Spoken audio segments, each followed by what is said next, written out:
सक्रिय रही दक्षिण पश्चिम मौसुमी वायु जार प्रभाव रे 5 दिन जाए राज्य रे लागी रहिबो वर्षा।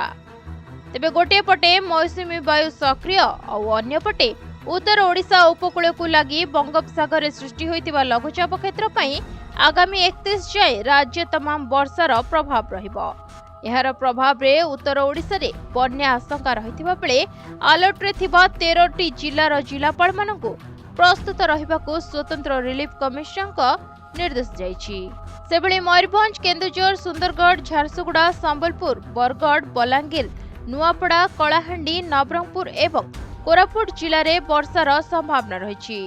अन्यपटे सोमवार झारसुगुड़ा, सुंदरगढ़, केन्दुझर, मयूरभंज, भद्रक, बालेश्वर एवं जाजपुर जिले में प्रबल वर्षार आशंका करा जाइछि। 2 दिन पई एही समस्त जिला को येलो वार्निंग जारी करिछि आंचलिक पाणीपाग विभाग केन्द्र। आसंता 31 तारीख पर्यंत विभिन्न जिले में प्रबल वर्षा हेबार संभावना रही। समुद्र मध्यकु मत्स्यजीवी मानक प्रवेश उपरे मध्य कटकणा करा जाइछि। ब्यूरो रिपोर्ट, प्रतिदिन टीवी।